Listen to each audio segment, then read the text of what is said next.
जब अपने पति को जाते हुए जेल देखेगी तो कहेगी कि नहीं दरोगा बाबू छोड़ दीजिए, आज के बाद ये सुधर जाएगा। इस तरीके का बात आता है कि नहीं आता? लेकिन ठीक है मैडम, एक और बात था, आप शायद पवन सिंह से मिलने गई थी, तो पवन सिंह आपसे नहीं मिले थे क्या? है बड़ा जो है वायरल हुआ था कि पवन सिंह बबीता मिश्रा से नहीं मिला, इसलिए कि ज्योति सिंह को भड़काने में बबीता मिश्रा के हाथ था। नहीं नहीं नहीं, गलत बात। ऐसा हम लोग आया था तो, लेकिन चुनावी समय चल रहा था, हम लोग का समय नहीं मिल पा रहा था आपसे बात करने के लिए। और एक बात है कि कहीं ना कहीं बोला जा रहा है कि जो बबीता मिश्रा है उपेंद्र कुशवाहा से मिली है, इसी कारण पवन सिंह के विरोध में कई ठो वहाँ पे ग्राउंड पे न्यूज चला रही है। अच्छा, उपेंद्र कुशवाहा, राजा राम, किसी से अगर मैं मिली हूँ तो कोई सबूत होगा तो वो बोला जा रहा है मैडम, बोला जा रहा है, सबूत नहीं है, लेकिन बोला जा रहा है कि जो बबीता मिश्रा है उपेंद्र कुशवाहा से पैसा लेकर इसीलिए ग्राउंड पे पवन सिंह के खिलाफ नहीं चला रही है। एक बात बताइए, अगर उपेंद्र कुशवाहा से या राजा राम जैसे लोगों से हम अगर पैसा ले लेते तो शायद वो ऑडियो वीडियो वायरल कर देते। हाँ, ये तो बात है, ये तो इसी का पुष्टि के लिए ना आपको कॉल किया गया है कि क्या सच्चाई है इसमें। उस वक्त, एक मिनट, उस वक्त हम अगर ऑडियो वीडियो वायरल कर लेते तो काराकाट की जनता उस ऑडियो को हाथों हाथ ले लेती, वीडियो को हाथों हाथ ले लेती। तो लेकिन हमने नहीं वायरल किया इसलिए कि चुनाव प्रभावित ना हो। हमने एक आगाह किया कि अपने पत्नी का साथ न छोड़े। आज भी मैं यही बोल रही हूँ कि पत्नी को जो दगा देता है वो कभी जिंदगी में खुश नहीं रहता।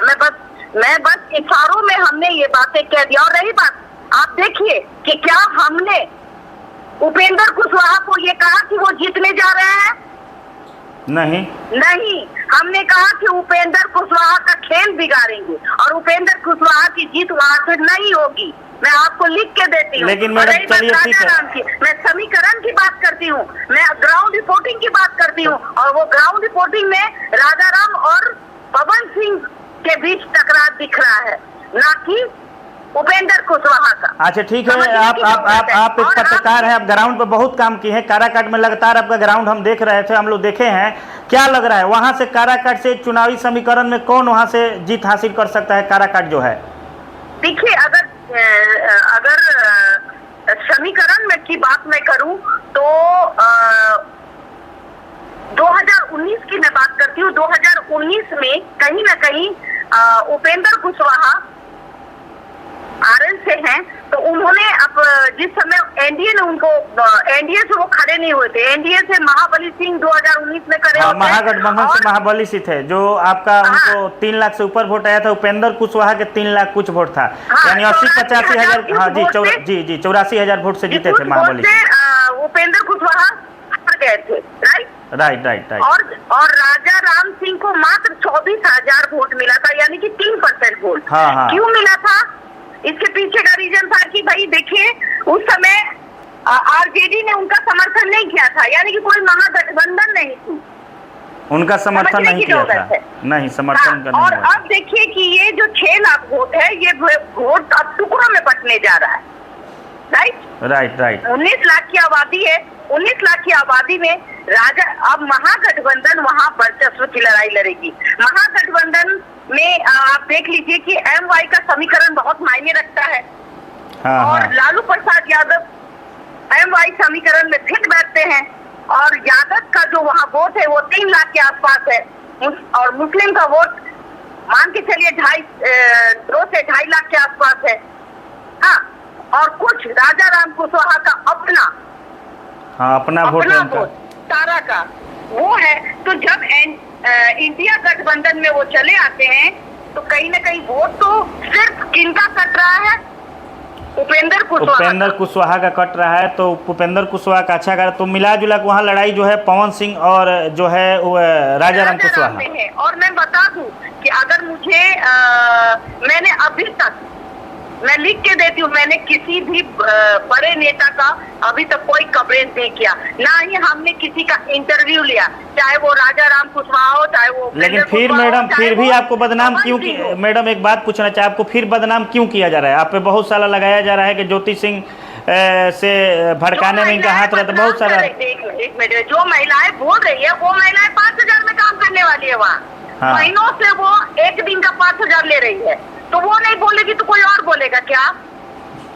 और वही महिलाएं, तो मैडम कुछ प्रूफ है जो सुनिए ना मैडम जो वही औरत साड़ी पहन के जाती है, वही औरत एक समय पवन सिंह को गंदी गंदी भद्दी गालियां देती है और उसके बाद में ज्योति सिंह के सपोर्ट में आती है और फिर उसके जाके वहां पर प्रचार प्रसारक बनती है। तो ऐसी महिलाएं अगर कोई बात कहे तो उसका बात पे यकीन करना ही अब मूर्खता पूर्ण दिखाई पड़ता है।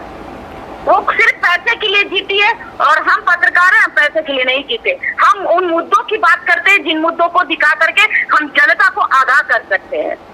तो मैडम ये प्रूफ है क्या, जो 5,000 रुपया पे कुछ महिलाएं वहाँ जो काम कर रही हैं उनका कुछ प्रूफ है आपके पास? भाई तो प्रूफ क्या है? सारी बातें आपको क्या लगता है अपना तेल खर्चा करके 20,000 रुपया कोई आप नहीं सही बात है।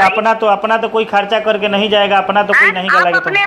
आप अपने घर के बच्चों को खिलाइएगा, बाहर के बच्चों को क्यों खिलाइएगा? आपने कभी किसी बच्चों को खिलाया है क्या?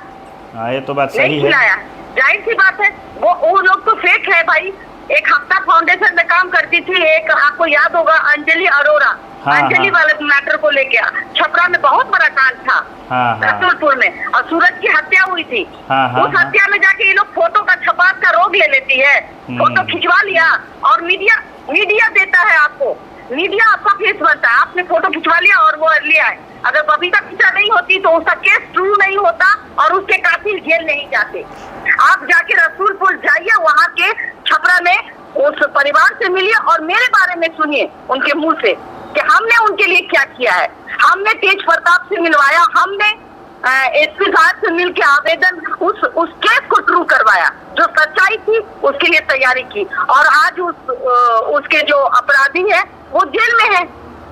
और ये लोग फोटो खा लें क्योंकि मीडिया के चेहरे पे बने रहे इन पर, और इनका जो ये लोग काम करती है बेवकूफ बनाने वाली, इनका दुकान चलता रहे।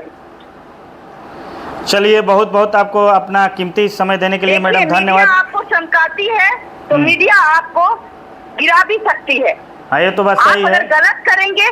आप अगर गलत करेंगे तो मैं आपकी आवाज बनूं, मैं उस तो मैडम एक लास्ट सवाल, मैडम एक सवाल लास्ट रहेगा, वीडियो बहुत लंबा हो गया। एक सवाल लास्ट सवाल ये रहेगा कि क्या पवन सिंह के आप विरोध कर रही थी या नहीं कर रही थी? ये चीज एक दर्शकों को बता दीजिए। मैं पवन सिंह के लिए मैं चाहती हूँ कि वो जीते।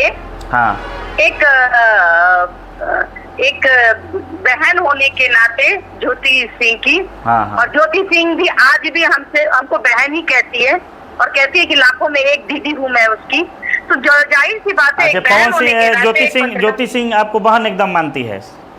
ऑफकोर्स मानती है, और ये भी कहती है कि मैं लाखों में एक हूँ। वो जानती है कि हम सच्चाई की मूर्ति है। मैं कभी किसी पैसे में तो क्या। पवन सिंह मानते हैं कि नहीं आपको? ऑफकोर्स मानते हैं, नो डाउट। अच्छा, वो भी हमें मानते हैं। जो चीजें हमारे पास आई हमने सोचा कि मैं उनको आगाह कर दूं। मैं तो उनसे मिली भी, उन्होंने हमारा स्वागत भी किया। उन्होंने ये भी कहा कि आप दिल पे मत लगाइएगा, मेरी तबीयत खराब है, लेकिन आप आज रह जाइए। उन्होंने ये भी कहा। लेकिन मैं पत्रकार हूँ, मैं किसी के लिए सपोर्ट नहीं कर सकती। मैं सबको दिखा सकती हूँ कौन जीत रहा है कौन हार रहा है, ठीक है।